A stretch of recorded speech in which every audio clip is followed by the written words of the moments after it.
Hello, നമുക്കിത് നല്ലൊരു ഞണ്ട് റോസ്റ്റ് എങ്ങനെ ഉണ്ടാക്കുന്നത് നോക്കാം. അതിന് ഞാൻ ഒരിക്കലും ഞണ്ട് എടുത്ത് കഴുകി വൃത്തിയാക്കി വെച്ചിട്ടുണ്ട്.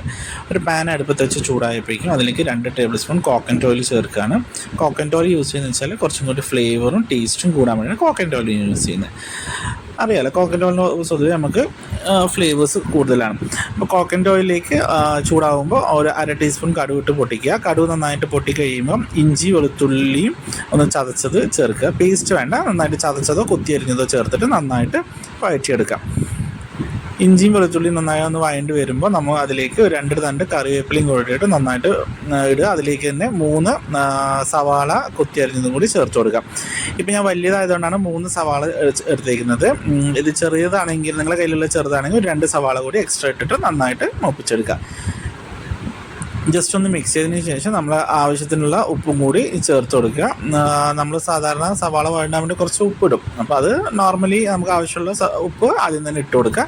എന്നിട്ട് നന്നായിട്ടൊന്ന് മിക്സ് ചെയ്തെടുക്കുക.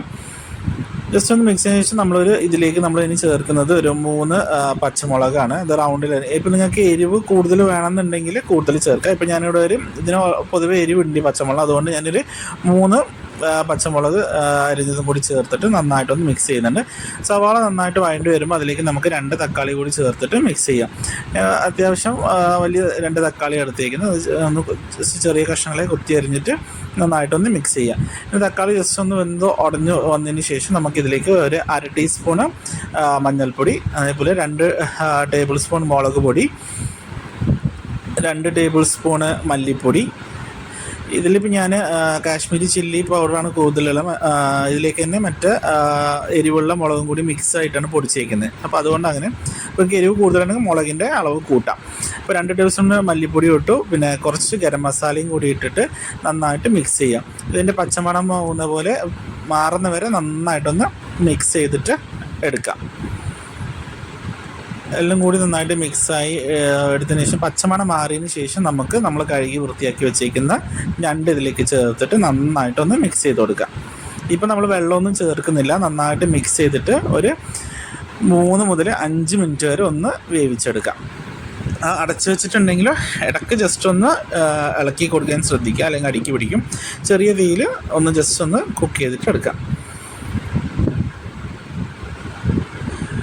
ഞണ്ട് ഇപ്പോൾ നമ്മൾ ഒരു വയലറ്റ് കളറൊക്കെ കാണുന്നില്ലേ, അത് ഒന്ന് വെന്ത് കഴിയുമ്പോഴേക്കും കളർ മാറിയിട്ട് നല്ലൊരു റെഡ് കളറിലേക്ക് മാറും. അതാണ് ഞണ്ട് വേവുമുള്ള അതിൻ്റെ ഇത്. അതിനെ അടച്ച് വെച്ചിട്ട് ഒന്ന് കുക്ക് ചെയ്തെടുക്കുക. 5 മിനിറ്റ് കഴിയുമ്പോൾ നമ്മൾ വീണ്ടും ഒന്ന് എടുത്തിട്ട് അതിലേക്ക് നമ്മൾ കുറച്ച് 1 കപ്പ് ചൂടുവെള്ളം, 1 കപ്പ് ചൂടുവെള്ളം ഒഴിക്കുക. അതേപോലെ 1 നാരങ്ങയുടെ നീരും കൂടി അതിലേക്ക് ചേർക്കണം.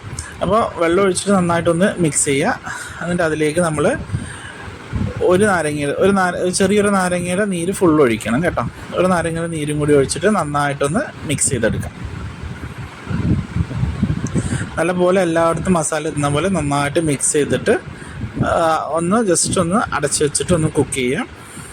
അതും ഒരു 3 to 5 മിനിറ്റ്സ് ഒന്നും കൂടി കുക്ക് ചെയ്യാം.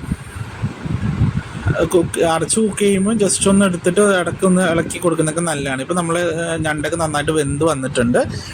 അതിൻ്റെ എണ്ണയൊക്കെ ജസ്റ്റ് ഒന്ന് തളിഞ്ഞ് വരാൻ തുടങ്ങിയിട്ടുണ്ട്. പക്ഷെ നമുക്കിനി ഡ്രൈ ആയിട്ട് വേണം. അതുകൊണ്ട് ഇനി തുറന്ന് വെച്ചിട്ട് നന്നായിട്ടൊന്ന് ഡ്രൈ ആക്കിയിട്ട് എടുക്കാം. നല്ലപോലെ ഡ്രൈ ആവുന്ന വരെ വെക്കുക. അതിൻ്റെ ഇടയിൽ ഒന്ന് ജസ്റ്റ് ഒന്ന് ഇളക്കി യോജിപ്പിച്ച് കൊടുക്കാം. ഇപ്പോൾ ഏകദേശം നമുക്ക് വറ്റി വന്നിട്ടുണ്ട്. അതിലേക്ക് നമ്മൾ കുറച്ച് കറിവേപ്പിലയും കൂടി ചേർത്തിട്ട് നന്നായിട്ട് മിക്സ് ചെയ്യുക. ഇപ്പോൾ നമ്മളുടെ ഞണ്ട് റോസ്റ്റ് ഏകദേശം റെഡി ആയിട്ടുണ്ട്. ഇതിന് നമുക്ക് സോൾട്ടോ അല്ലെങ്കിൽ എരിവിന് ആവശ്യമുണ്ടെങ്കിൽ കുറച്ച് കുരുമുളക് കൂടി ഇട്ടുകൊണ്ട് ഒന്ന് മിക്സ് ചെയ്താൽ മതി.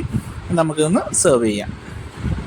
നമ്മുടെ സ്വാദിഷ്ടമായ ഒരു ഞണ്ട് റോസ്റ്റ് റെഡി ആയിട്ടുണ്ട്. അപ്പോൾ പുതിയ വീഡിയോ ആയിട്ട് നമുക്ക് വീണ്ടും കാണാം.